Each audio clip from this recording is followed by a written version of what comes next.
Net کے اوپر تراویح کے حوالے سے ایک کلپ گردش کر رہے مولوی الیاس گمن کا. تو وہ کہتا ہے کہ دیکھو آپ لوگ کہتے ہیں جی ہم ہر بات قرآن سے حدیث سے ثابت کریں گے.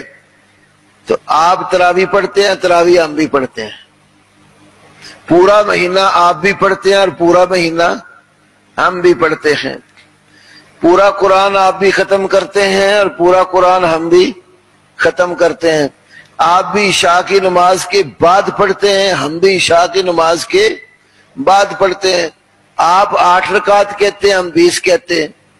لہذا کوئی حدیث ہمیں ایسی دکھاؤ کہ نبی صلی اللہ علیہ وسلم نے پورا مہینہ عشاء کی نماز کے بعد جماعت 8 رکعت تراویح پڑھائی ہو اور پورا قرآن ختم کیا ہو. تو لے آؤ کوئی حدیث. سمجھے بات؟ ایک بات تو یہ ہے کہ جب آپ مانتے ہیں کہ تراویح آپ بھی پڑھتے ہیں, عشاء کے بعد پڑھتے ہیں, رمضان کا پورا مہینہ پڑھتے ہیں, 20 رکعات آپ پڑھتے ہیں, بعد جماعت پڑھتے ہیں, پورا قرآن ختم کرتے ہیں, تو میں آپ سے صحیح تو دور کی بات ہے ایک ضعیف روایت کا تقاضا کرتا ہوں. آپ ایک ضعیف روایت بھی ان تمام شرائط کے ساتھ نبی صلی اللہ علیہ وسلم کے حوالے سے پیش کرتے. صحیح تو چلو دور کی بات ہے, ایک ضعیف روایت اپنی بیان کردہ شرائط کے مطابق رسول کریم صلی اللہ علیہ وسلم سے ثابت کرتے. ہم جو کرتے ہیں, جو سمجھتے ہیں, وہ اللہ کے فضل سے ہم صحیح حدیث سے پیش کرتے. ہم پورے مہینے کا قیام رمضان فرض نہیں سمجھتے, ہم اس کو ایک نفلی عبادت سمجھ کر کرتے ہیں. بخاری شریف میں موطا امام مالک میں نبی علیہ السلام کا فرمان ہے, من قام رمضان ایمانا واحتسابا غفر له ما تقدم من ذنبه. جس بندے نے رمضان کا قیام ایمان سمجھ کر اور ثواب سمجھ کر کیا, اس کے سابقہ گناہ معاف کر دیے گئے. تو رمضان کا لفظ یہ پورے مہینے پر دلالت کرتا ہے یا نہیں کرتا؟ رمضان 1 یا 2 دنوں کو کہتے ہیں, رمضان پورے ایک مہینے کا نام ہے. تو یہ آپ کی قولی حدیث ہے, کیونکہ رسول اللہ کی قولی حدیث بھی شرعی دلیل بنتی ہے, آپ کی فعلی حدیث بھی شرعی دلیل بنتی ہے. آپ کے سامنے کسی صحابی نے کوئی عمل کیا, آپ نے اس کو روکا نہیں ہے, جس کو تقریری حدیث کہتے ہیں, وہ بھی شرعی دلیل ہے. تو قیام رمضان اس حدیث سے پورے مہینے کا قیام ثابت ہوا. دوسری بات, جماعت کے ساتھ. تو میں نے پہلے بتایا نا کہ ایک تو ہم اس کو فرض نہیں سمجھتے, جماعت کے ساتھ قیام کرنا بھی رسول اللہ کی حدیث سے بتاتا ہوں, قولی حدیث سے. جب 3 راتیں نبی صلی اللہ علیہ وسلم نے قیام صحابہ کے ساتھ کیا, آپ نماز پڑھ رہے تھے, وہ پیچھے آ کر صفیں باندھ کے کھڑے ہو گئے, تو ان کی ایک اکثریت ہونے لگ گئی, تو آپ ایک رات قیام کے لیے نہیں نکلے. صحابہ نے پوچھا, یہ بخاری کتاب و صلاۃ تراویح میں اور ابو داؤد وغیرہ سنن اربعہ میں حدیث موجود ہے. صحابہ نے پوچھا, یا رسول اللہ پچھلی رات کیوں نہیں آئے؟ 2 باتیں ارشاد فرمائی. ایک تو یہ فرمایا, خشیت ان یکتب علیکم قیام اللیل, مجھے ڈر لائق ہوا کہیں تمہارے اوپر رات کا قیام فرض نہ ہو جائے, اس لیے چھوڑا کہ فرض نہ ہو جائے. تو جب آپ دنیا سے چلے گئے, اب تو احکام لانے والا کوئی نہیں ہے, فرضیت کا خدشہ ختم ہو چکا. دوسری بات فرمائی, انہو من قام مع الامام حتی ینصرف حسب لہ قیام لیلۃ. انہو بلا شبہ شان یہ ہے, من قام مع الامام, جس نے امام کے ساتھ قیام کیا, حسب لہ قیام لیلۃ, اس کے لیے ساری رات کے قیام کا ثواب شمار کیا جائے گا۔ انہ من قام مع الامام، جب امام کے ساتھ مل کر نماز پڑھیں تو جماعت بنتی ہے یا نہیں بنتی؟ اور جماعت وہی ہوتی ہے نا، امام آگے اور مقتدی پیچھے امام کی معیت میں نماز ادا کر رہے ہیں۔ تو دونوں حدیثوں نے کیا بتا دیا؟ قیام رمضان بالجماعت اللہ کے نبی کے فرمان سے ثابت ہوا، آپ نے ترغیب دی۔ خود عملاً جماعت 3 دن نہیں کرائی، اگر کہے کہ عمل ہی ایسے ہو تو نبی پاک نے تو ساری زندگی اذان دی ہے۔ اگر کوئی کہے کہ بس میں اذان تب مانوں گا اللہ کے نبی نے اذان دی ہو، نبی پاک نے حضرت بلال کو سکھائی، تو نبی کا فعل ہو یا نبی کا قول ہو، بلکہ قولی دلیل تو آپ بھی مانتے ہیں کہ فعلی دلیل سے زیادہ مضبوط ہوتی ہے۔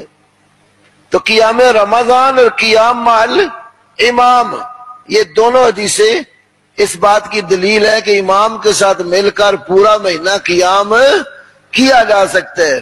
اب اگلی بات، عشاء کی نماز کے متصل بعد کئی سیانے بچارے بننے کی کوشش کرتے ہیں، حالانکہ ہمارے نزدیک ضروری نہیں ہے، متصل بعد پڑھو تب بھی ٹھیک ہے، وقفہ کر کے پڑھو، رات کے پہلے حصے میں پڑھو، دوسرے میں پڑھو، آخری حصے میں پڑھو، جس حصے میں بھی پڑھو بالکل صحیح، جائز اور درست ہے، کیونکہ نبی علیہ السلام کی صحیح مسلم میں حدیث ہے، امی عائشہ رضی اللہ عنہ کہتے ہیں عشاء کے بعد آپ کبھی رات کے پہلے حصے میں، کبھی درمیانے میں، کبھی آخر میں قیام فرماتے تھے۔ یہ پوری رات اس کا ٹائم ہے، کسی وقت بھی پڑھ سکتے ہیں، لیکن میں آپ کو ایسی حدیث پیش کرتا ہوں جس میں عشاء کی نماز کے بعد آپ کا صحابہ کے ساتھ جماعت کی صورت میں مسجد کے اندر قیام کرنے کا ذکر ہے، اور اس میں 11 رکعات کا ذکر ہے۔ جب 8 کہتے ہیں تو مطلب یہ ہوتا ہے کہ 3 وتر، اور ویسے اصل ہمارے دعوے میں 11 رکعات کا قیام اللیل، 11 رکعات کا قیام اللیل ہے، یہ میں بعد میں بات کرتا ہوں۔ آپ غور کریں، امام ابو یعلا کی مسند میں حدیث ہے امی عائشہ صدیقہ رضی اللہ عنہا سے کہ نبی صلی اللہ علیہ وسلم عشاء کی نماز کے بعد، عشاء کی نماز کے بعد آپ نے قیام کیا، اور آپ کے پیچھے صحابہ آگے، آپ نے ان کو جماعت کروائی۔ تو اور رمضان کا مہینہ تھا وہ، اور امی عائشہ سے اسی حدیث میں آگے پوچھا گیا کہ نبی پاک کے قیام کی تعداد کتنی تھی، تو انہوں نے فرمایا 11 رکعات تھی۔ اس حدیث میں عشاء کا لفظ بھی ہے، مسجد کا ذکر بھی ہے، صحابہ کا آپ کے پیچھے نماز پڑھنا جماعت کی صورت کا ذکر بھی ہے، اور 11 رکعات کا ذکر بھی ہے۔ یہ مولوی اسماعیل محمدی، اسی گمن پارٹی کا ایک آدمی تھا، فوت ہو گیا، اس کے ساتھ ہمارا مناظرہ ہوا تراویح پر، نوکھر جگہ ہے گجرانوالہ میں، تو اس نے یہ شرطیں لگا کے حدیث پیش کی۔ میں نے کہا قاضی صاحب آج اللہ کے فضل سے یہ بھی مارا جائے گا۔ مسند ابی یعلا سے میں نے یہ حدیث نکال کر پیش کی، ویڈیو موجود ہے، وہ حواس باختہ ہو گیا کہ جو میں نے کہا تھا سب کچھ اس میں ہے۔ اتنا حواس باختہ ہوا کہ وہ کتاب ہاتھ میں فتح الباری پکڑی ہے، کہتے امام بخاری فتح الباری میں فرماتے ہیں، امام بخاری فتح الباری میں فرماتے ہیں، کہیں کبھی کسی اور امام کا نام کو وہ تحفۃ الحافظی میں لکھتے ہیں، لکھنے والا مؤلف کوئی، اور جس کے بارے میں کہا جا رہا ہے اس نے لکھا وہ کئی صدیاں پہلے فوت ہو گیا۔ تو آخر میں جا کر ایک رٹا ڈالا، کہنے لگے لفظ تراویح تو کوئی نہیں نا اس میں۔ قاضی صاحب نے کہا مجھے یہ بتاؤ کہ رمضان کا مہینہ ہو، عشاء کی نماز پڑھ چکے ہوں، اس کے بعد جو مسلمان قیام کرتے اس کو کیا کہتے ہیں؟ چلو لفظ تراویح نازی کوئی اور لفظ رکھ کے مان لو، ہمارا دعویٰ ہی نہیں ہے کہ لفظ تراویح نبی پاک کی حدیث کا لفظ ہے۔ لفظ تراویح تو علماء نے رات کے رمضان کے مہینے میں رات کے قیام کا نام تراویح رکھ لیا، ورنہ ہمارے دعوے میں یہ ہے کہ نبی علیہ السلام کا رات کا قیام، خواہ وہ رمضان ہو یا غیر رمضان ہو، عمومی طور پر 11 رکعت سے زیادہ نہیں ہوتا تھا۔ اب میں آپ کو کچھ اور باتیں بتاتا ہوں، غور کرے۔ یہ بھی مانتے ہیں کہ جو 3 رات آپ نے نماز پڑھائی وہ کیا تھی؟ تراویح۔ 3 رات جو آپ نے نماز پڑھائی وہ کیا تھی؟ تراویح تھی، یہ تو مانتے ہیں نا؟ اچھا، بندہ ان سے پوچھے وہ جو 3 رات آپ نے نماز پڑھائی تھی اس نماز کو نبی پاک نے کیا نام دیا؟ آپ نے فرمایا تھا خشیت ان یکتب علیکم قیام اللیل۔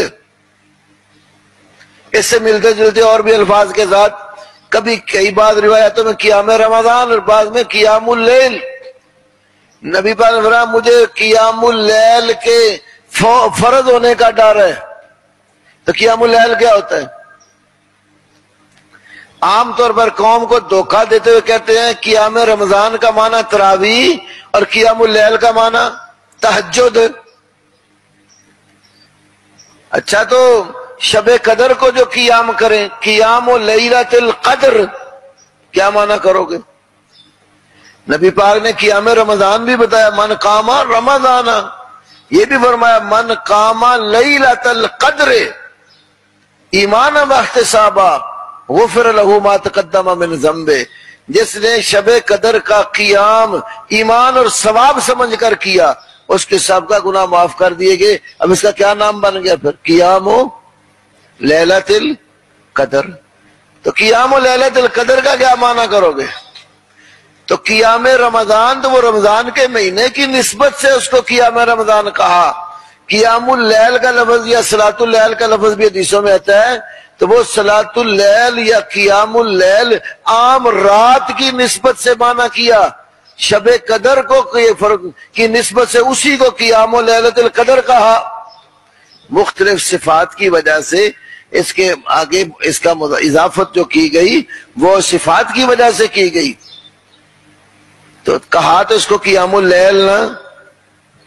تو نبی پاک کا قیام اللیل کتنا تھا؟ بے شمار صحیح حدیثیں موجود ہیں۔ آپ صلی اللہ علیہ وسلم عام طور پر 11 رکعت رات کے وقت قیام فرماتے تھے۔ یہ بڑی واضح سی بات ہے، اس کی پوری ڈیٹیل اور تفصیل میری کتاب مقالات ربانیہ، اس میں میں نے یہ پوری ڈیٹیل اور تفصیل دی ہے، ان کے بیان کردہ شبہات کا بھی تفصیلی جائزہ لیا ہے۔ تو یہ میں نے ایک مثال دی کہ کرتے کیا ہے کہ عجیب و غریب قسم کی تعویلیں کر کے اپنی طرف سے شرطیں لگا باندھ کر اگلے بندے کے گلے میں ڈالتے ہیں کہ تم یہ ثابت کرو۔ بھائی جو شرائط ہمارے لیے لگا رہے وہ ہم بھی آپ کے لیے لگا سکتے ہیں۔ ہم نہیں کہہ سکتے کہ تم مقلد ہو امام ابو حنیفہ کے۔ مقلد کی دلیل قرآن سنت اجماع قیاس نہیں ہوتا۔ مفتی رشید احمد دہانوی کی کتاب ارشاد الساری شرح صحیح بخاری اٹھا کر دیکھو، وہ کہتے ہیں کہ یہ قرآن سنت اجماع قیاس یا دلہ اربعہ یہ مجتہد کی دلیل ہے، مقلد کی دلیل نہیں ہے۔ اور توضیح تلوی جو تمہارے اصول فقہ کی کتاب ہے اس میں بھی لکھا ہوا ہے کہ دلہ اربعہ مجتہد کی دلیلیں ہیں، مقلد کی دلیل۔ تو ان کتابوں میں کیا لکھا ہے؟ مقلد کی دلیل قول امام ہے، مقلد کی دلیل قول امام ہے۔ تو امام ابو حنیفہ کے کسی صحیح ثابت شدہ قول سے ثابت کرو۔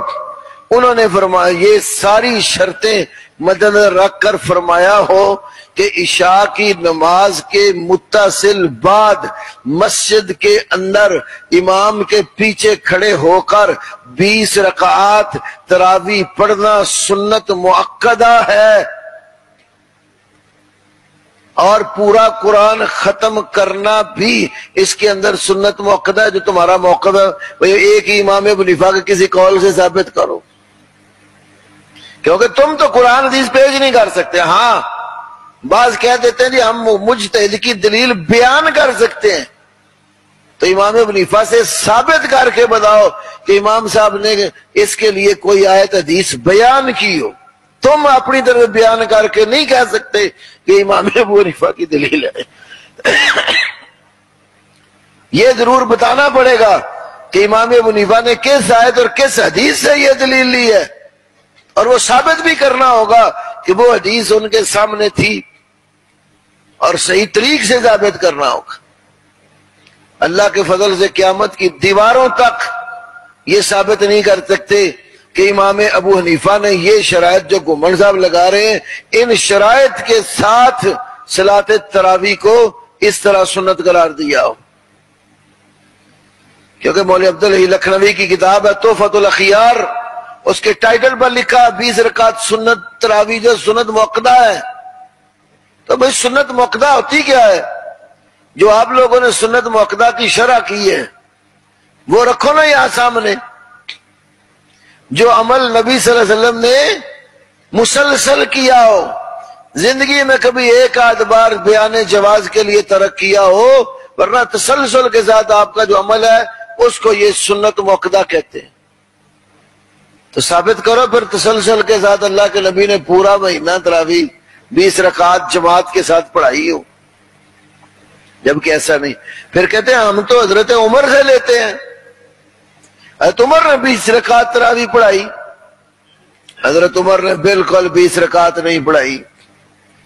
ایک تو حضرت عمر کا حکم 11 رکعت کا ہے، موطا امام مالک میں موجود ہے۔ جو لوگ جو 2 امام مقرر کیے عمر نے، ابی بن کعب اور تمیم داری، ان کو حکم دیا لوگوں کو 11 رکعت پڑھاؤ۔ پھر ابن ابی شیبہ وغیرہ میں، بلکہ یہ جو علامہ شوق نیموی دیوبندی حنفی کی کتاب آثار و سنن، اس میں موجود ہے وہ جو دونوں امام تھے لوگوں کو 11 رکعت پڑھاتے تھے۔ یہ بھی موجود ہے کہ لوگ ان کے پیچھے 11 رکعت پڑھتے تھے، اور وہ معروف حدیث بخاری میں بھی کتابوں میں جب دیکھا تو عمر نے کچھ 2-4 ادھر پڑھ رہے ہیں، کچھ گروہ ادھر پڑھے تو اکٹھا کیا ایک امام پر، تو اس میں حضرت عمر نے کہا واللتی تنامون عنہا افضل مما تقومون، وہ رات کا حصہ جس سے تم سو جاتے ہو، وہ پچھلی رات سوتے تھے نا، شروع میں پڑھ رہے تھے، وہ افضل ہے اس حصے سے جس میں تم قیام کر رہے ہو۔ تو یہاں سے کیا معلوم ہوا؟ حضرت عمر کا نام لیتے تو عمر تو عشاء کے متصل بات پڑھنے والے ہی نہیں تھے، وہ تو پچھلی رات کو افضل سمجھتے تھے۔ یہ صحیح بخاری وغیرہ کی صریح اور واضح حدیث موجود ہے۔ تو حضرت عمر والی بات بھی آپ کے پلڑے میں نہیں ہے۔ امام مالک رحمہ اللہ سے امام عبدالحق الشبیلی نے اپنی کتاب الصلاۃ والتہجد میں نقل فرمایا، امام مالک کہتے ہیں مجھے وہ تعداد نماز کی پسند ہے جو اللہ کے نبی نے پڑھی ہے، عمر نے حکم دیا وہ 11 رکعت ہے، اور مجھے یہ معلوم نہیں ہے لوگوں نے 11 سے زیادہ کہاں سے نکال لی ہیں۔ یہ حضرت عمر، یہ امام مالک مدینے کے امام بیان کر رہے ہیں۔ تاریخ مدینہ منورہ امام عمر بن ابی شبہ کی کتاب، اس کے اندر بھی موجود ہے، مدینے کے اندر بھی اس تاریخ میں انہوں نے ذکر کیا ہے کہ لوگ 11 رکعت پڑھتے تھے۔ یہ کدھر کے دعوے آ گئے ہیں جی 11 رکعت، یہ 20 جو ہے نا 11 رکعت والی نماز انگریز کے دور سے بعد میں آئی ہے، پوری دنیا میں کہیں نہیں ہے۔ پوری دنیا میں الحمدللہ یہ پڑھنے والے موجود تھے۔ کئی کہتے ہیں اس پر اجماع ہو چکا ہے، 20 رکعت تراویح پر کہاں اجماع ہو چکا ہے؟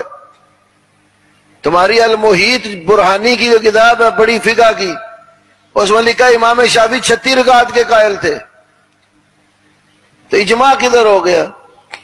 علامہ بدر الدین عینی کی عمدۃ القاری اٹھا کر دیکھو، کوئی 20 پڑھنے والا ہے، کوئی 11 پڑھنے والے ہیں، کوئی 36 پڑھنے والے ہیں۔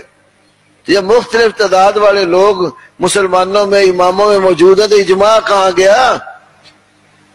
یہ ساری بنائی ہوئی باتیں ہیں، تو ڈیٹیل آپ میری کتاب میں پڑھ سکتے ہیں۔ مقصد میرا بتانے کا کیا تھا کہ لوگ تعویلیں کر کے اپنی طرف سے کتاب و سنت کی نصوص کو توڑ موڑ کر چاہتے کیا ہے؟ وابتغاء الفتنہ، فتنے کی تلاش میں لگے رہتے ہیں، اور اپنی مرضی منشا کا معنی پہنا کر اللہ کے کلام کو لوگوں کو گمراہ کرنے کی کوشش کرتے ہیں۔